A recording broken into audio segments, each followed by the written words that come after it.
our first episode of Word of Torah with Moshe Abrams. I am so excited about doing this partnership with you. Actually, since you and I met a number of years ago, I've always been super eager to participate with you because in many ways, though we have not met in person, are kindred Right. spirits, like Yeah, absolutely. kindred spirits. So when you started teaching Hebrew, and which really caught, to be honest with you, it blew my mind. All of a sudden, I hadn't heard from you in a while, and all of a sudden, Yeah. boom, boom, boom, you're out. You finished your college or your studies that you wanted. You moved back to another place, and boom, you're now teaching Hebrew. And It's, so I went to your class, and you said something very profound right at the beginning of the class to me, or before this episode, is the best way to learn is to teach others. And it's absolutely. brilliant. I mean, you nailed it. And so the reason why that we're doing this is because we want to learn more. That's number one. And number two, we're wanting to encourage people to not be afraid of Hebrew, the written words of Hebrew and the Torah itself. Don't be afraid of it. You don't need to be intimidated. And your goal is to not to get somebody to be, some fluent speaker, but to be able to look at the words, break them down, and know what they mean for themselves. And that's an incredible mission to have. And so Absolutely. for a bit, Moshe, introduce why you are where you're at right now. Well, I mean, just to kind of speak to what you were saying then about having that connection, being able to get close to the Torah, I always go to that kind of beautiful quote from Rabbi Tovia Singer, because he sometimes he just puts it in an absolute nutshell. And there's one time when he says, reading the Bible through a translation is like kissing God through a towel. And I think about that all the time. That's amazing. Isn't it? Like, it's not only that you don't want to miss out on the detail of what's happening, but it's also not that respectful to say, well, I'll just take what anyone tells me it says. So, no, you want to get to the root of the matter. But yeah, you're right. I mean, I think we've been speaking, we kind of first met in about 2014. We're in like 2023, known about 9 years. Yes.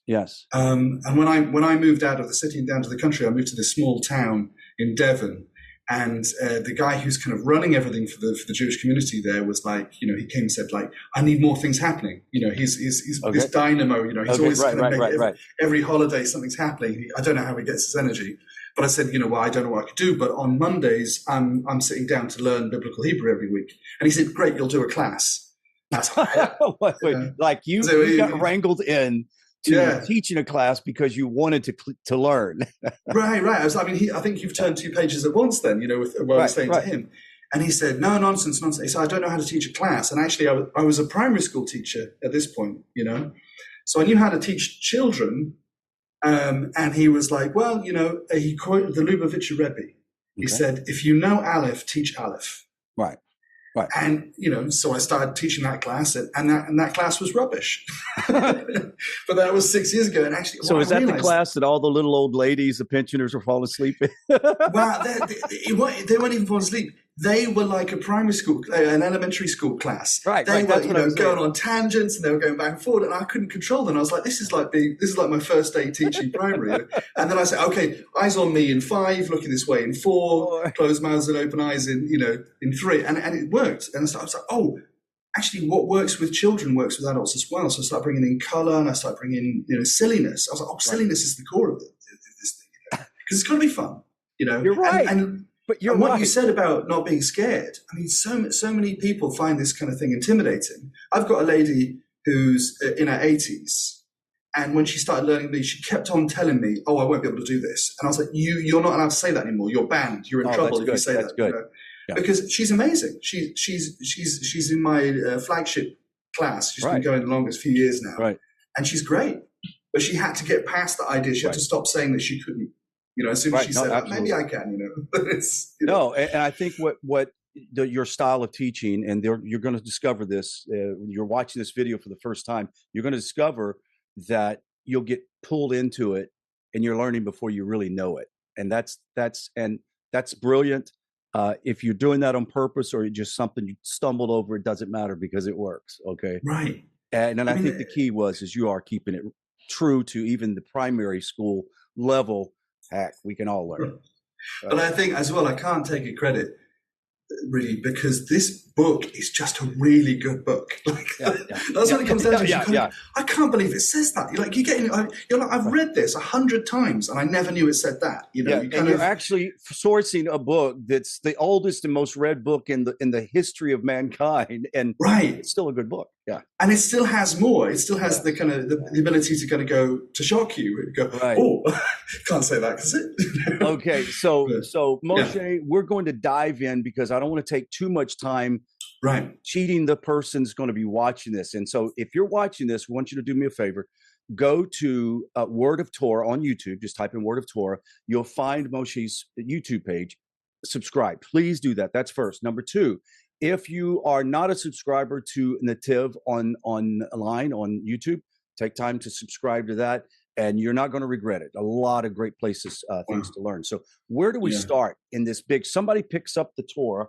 Well, I just have a portion of one book. But if somebody picks up a Torah book and they see the Hebrew writing, which in and of itself is intimidating, right? If you're English, you look at this foreign looking text and say, I might as well be studying Japanese. So what can you say to us that's going to help me break that barrier? Like, give me the first thing that helped me break that barrier. Let's go to word one. Let's go to the first word of the Torah. Genesis 1:1. Absolutely. Because one of the things that I'm going to go on a little tangent again now. Go for it. Because I think this language is actually really political. Because the languages that went before it, you had a different symbol for every word in the language. And that's a bit of an issue, because that means, if you want to read a newspaper, you've got to learn 3,000 different symbols. So the only people that could read were the richest people, that could afford an education. But now you come along with Hebrew, which is a phonetic language, only has 22 characters. You only got to learn 22 letters, and it's written the way it sounds. So then you can get in on this, and this is how it works. It works in a really kind of beautiful way. So this is the first word, Bereshit. We're going from right to left, just like Arabic. A lot of the languages in this region have this. So we have this letter here is the letter Bet, makes a B sound. Right, we're good so far. But underneath all of this, there's a root, and every word in the Hebrew language starts off with a three-letter verb root. Yeah. Right. And it's a verb, which means it matters what you do. This is what's going to come under it. If you want to understand what something is, you've got to understand what it does. Like the word for, often gets translated as bird, but actually it's a flying thing, is oaf, because your faith means to fly. So it's literally like, this is the thing that flies, this is the thing that, that walks on the land. So this is the mystery of Hebrew, which is so great, is you're saying that within that word itself contains the essence of what it is talking about. Absolutely. That's the most beautiful thing. Yes. And this one is very simple, because you can't say this with all of the translation, but with this word here, the translation is actually pretty good. In the beginning is a pretty good translation. What's happening is you have the root right in the middle, Reish Aleph Shin, right? So literally Reish. It's the verb to begin, right? And this little it on the end, Yod Taf, is making Reshit, means the beginning. But the Bet, right, which is named after a house. The word for a house in Hebrew is Bayit, right? And it looks this like little, it's almost like a sukkah, Right. Like the idea that you have got a little wall and a floor, and as a prefix, when you add it onto the beginning of a word, it means in or with, which makes sense, because a house is really only worthy if you can go in it. Like it has no use if you can't go in it, right? So it literally means in the beginning. Reshit. Now some people will say, oh well, this means a house, and Rosh means a head, and Aleph means an ox's head, and they make some sort of special kind of story. But the problem is, Hebrew isn't a pictogrammic language. It may have taken symbols from pictogram languages, but it isn't. It's much more simple than that. But means in or with, and Reshit means beginning, so in the beginning. So far, so good. In fact, you can take all of these other words that have this Resh root, because you don't just make one word from one word. You can make a bunch of different ones, depending on what you do. So you have Bereshit, Reshit, Rosh. Rosh is a head, right? Right. Rishon. Rishon is the first. Rashiti is the initial, right? Rashi, the famous rabbi, Rabbi Shimeon Yitzhaki, Rashi, is a joke because his name means, it's a nickname and it means Right. the chief, right? Right. But they all come back to this roots, and they all are on a theme, firstly, beginning, head, first. By the way, Rod, what do you think about beginning with the head? How do you feel about that as an idea? Beginning with the head, that's the actual brilliant part, is it shows it's the head of everything. Right. Absolutely. It's the lead of everything. If you want to find out the source of all the universe, it begins here. Absolutely. And it says it in the word. That's what's so cool. Yeah. And this plays out in the culture, because the head of the year, in English we say the new year, but in Hebrew we say Rosh Hashanah, the head of the year, and at the beginning of the month we say Rosh Chodesh, the head of the month. What about a person who heads up a yeshiva or educational institution? Absolutely. Rosh Hashiva. Yeah. Absolutely. So everything begins, and really, we're not talking, when we talk about God, we're not talking about, a dude on a cloud playing a harp with a big beard. No. We're talking about this intangible infinite that we can't really put a kind of a limit on. So really, all of the act of God is thinking things into existence. So it's beautiful that it starts with this. Rashi starts with this head. There's something we can do as well with this word, which is playful, but it's not really how the language works. But it's nice for a speech or a speech at a wedding or something like that. Mm-hmm. Is you can break it down deliberately wrong. Like you could take this word Bereshis, and although we know that the root is Resh, Aleph, Shin, these three letters in the middle, you could break it in the middle and say Berashit, which bara is the verb, just like here, is the word to create.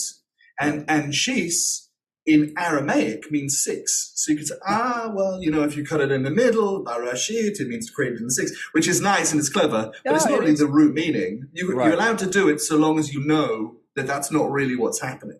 It's like correct. It's also allows you to sort of get an understanding of what's happening in this time frame. That maybe this idea that six is there's 6 days of creation.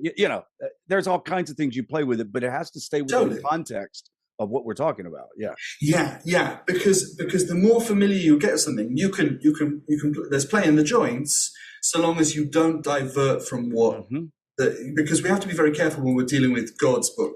If God made this, we don't want to be like, crowbarring in ideas that aren't really there. Yeah, just willy-nilly coming up with concepts that make you feel good based on your own maturations. Yeah, I agree. Right. We've got to approach with reverence, I think. Beautiful. So, Bereshit in the beginning. Bara is the verb to create. Now, actually, there's a bunch of different words of how to make stuff. There's bone means to build, yatzar means to form, asar means to make or do in the most general sense. But bara really doesn't come up that often in the Torah, and it kind of is reserved for creating from nothing. You see God doing the verb bara, but you don't see a blacksmith or a builder doing bara, because a builder would do bone, would do building, as in taking things and combining them to build. The something. Difference between that, which is ex nihilo, or outside of creating something from nothing, and absolutely, all we can do is create something from something. Right, and this is one of the nice things about the root system is you can dig down. Mm-hmm. In fact, I want to kind of share a tool with you, because if we take this word bara. There's a website which is super useful. Please ignore this. They're all do a bit of Irish music on the side there. But the roots of verbs are called pe'alim. And if you go to the website pe'alim, it's basically like a dictionary of Hebrew verbs. It's amazing. And you have a little Hebrew alphabet here, a little Hebrew keyboard. But I've copied the verb and I pop it in there. Uh-huh. And it's going to give me a table of the words that relate to this root. So strangely, we have these two. Can mean create and shape, it says, or it can be to deforest. Now, that's a whole other tangent to go down. Yeah, if we click on the roots, then we'll get a list of all of the verbs with that specific root, right? To create, to be created, health, convalescence, healthy, creator, recover, Sanitation, strange. So you kind of, sometimes you think, well, that's not a word I was expecting. You have to kind of follow it down its path to get there. Right. But it tells you a little bit more about the verb. So if you say, well, I know this is to make, or I know this is to run, but what kind of running is it? You can use Pealim, PEALIM.com to dig in a little deeper. Yeah. And I'll show you another tool later that's useful as well. Okay. So Bereshis bara. Notice as well, this is good to know about Hebrew, is we have, this is a verb, and afterwards we have Elohim, right? Now, Elohim is one of the words for God. It's not actually God's name, Elohim. It is a noun for like a deity. And we know which deity we're talking about here. We're not talking about any of the false deities. They're called Elohim Acherim, which means gods afterwards, because of course we really just started with the one true God. Right. But later on, we'll get the name of God, and we can actually look at the root of the name of God and find out what undergirds the name that God has kind of chosen for itself. But what you have first is you have the verb, and then who's doing the verb.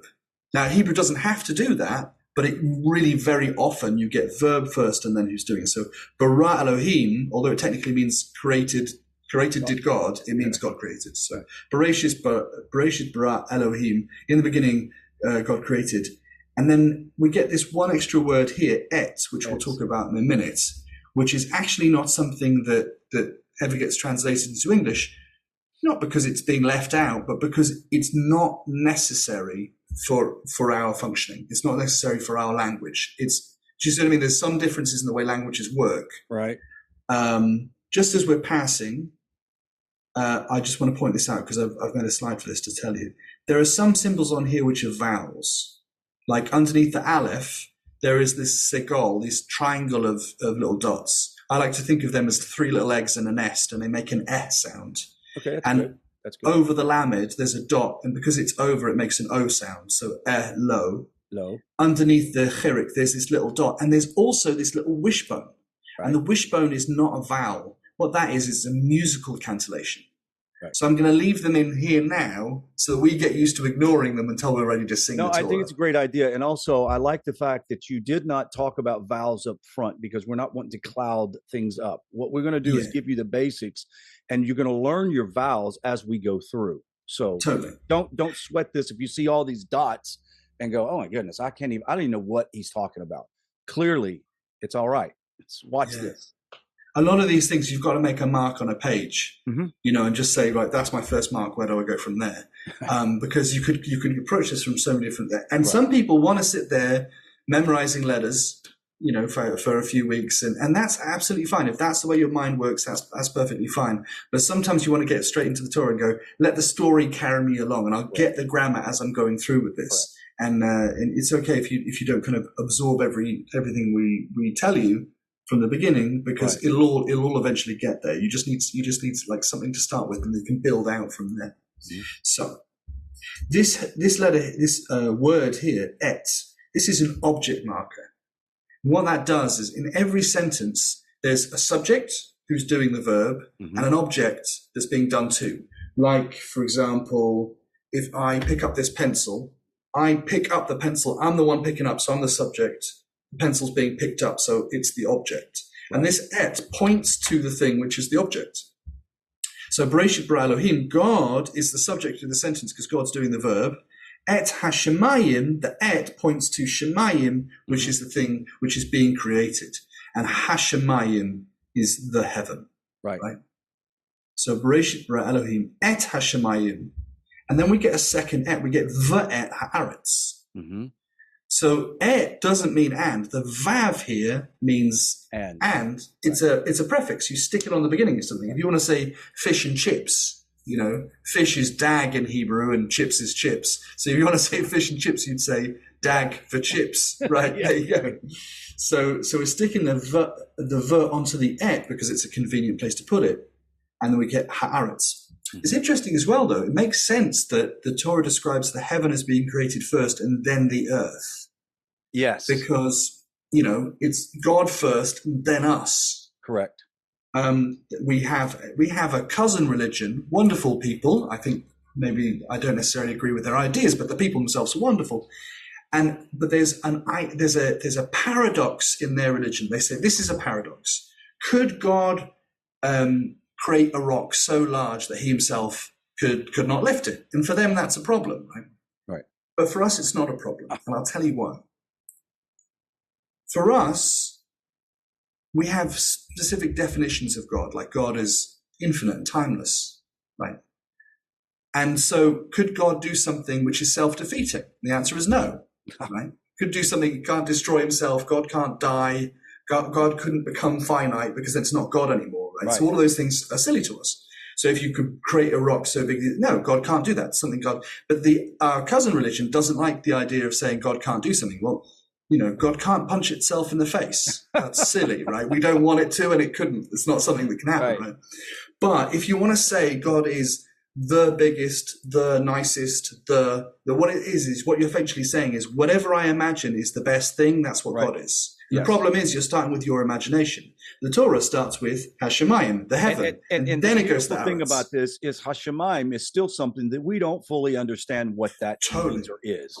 So it could be, it could touch quantum physics. It's a level of spirituality. It's everything that we can't not comprehend in our physicality. That's Shemayim. That's the source. Absolutely. But there are glimpses, and this is something which is really beautiful, because God creates this vast, inhospitable universe. And if I was to be almost anywhere in this universe, I would die. I would be irradiated by a sun or suffocated by the vastness of space. There's one pale blue dot that has everything that humans have ever needed and ever used on this tiny little dot in the middle of this vast universe. And it has everything we need. All of our physical needs are met. And we're physical beings, so we need physical things. On that dot, God said, build me a temple. First, build me a tabernacle, a mishkan, a place to be. And he said, make it to my needs. Now, God doesn't have any physical needs, but he gave us a list of ritual needs. You need to make it holy. Nothing inappropriate can happen there. It needs to be clean. It needs to be beautiful. It needs to be elevated. It needs to be special.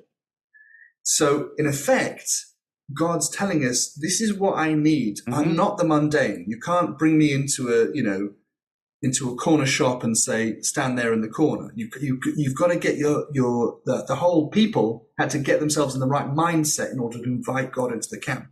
Right. So although we don't fully understand heaven, just like you say, there are glimpses where we say, we have to elevate God. We have to respect God. We have to honor God in order to make room for him in his life. And there has to be kindness. We have to feed the stranger and the widow and the orphan.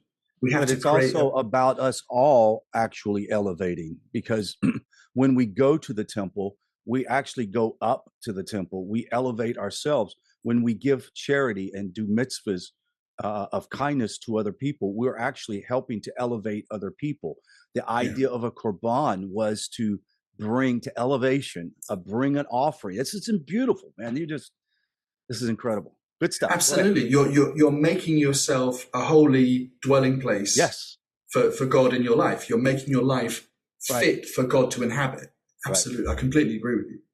So, Bereshit bara Elohim. In the beginning, God created et hashemayim va'et haaretz. Now, there's a bunch of grammar in there we can touch on, like the fact that hey as a prefix means the. So you can put that, shemayim means heaven, hashemayim means heaven. We can get all into that as we go along. Yes, of course. But that's the first sentence of the Torah. Right. And anyone who's come through with this far can now read the first thing. And I am so happy that our first lesson today gives a person, just about every human being knows this sentence.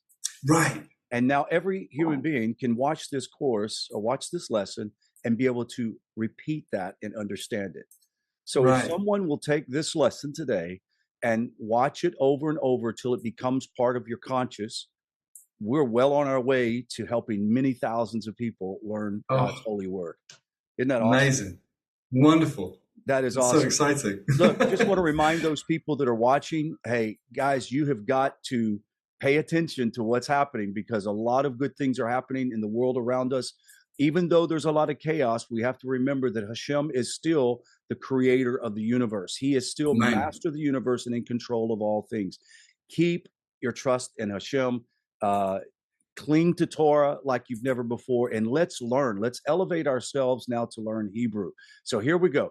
You want to contact Moshe? Very easy. You can see his email is posted right in front of you, Moshe R. Abrams at gmail.com, or you can go to his YouTube channel, his Instagram and TikTok, correct? And they're all named Word of Torah. Absolutely. So very simple. You don't have to be bright to find that. So that's really easy to find. So Rabbi Moshe, do you have anything else you'd like to say to those persons that are listening or watching this right now?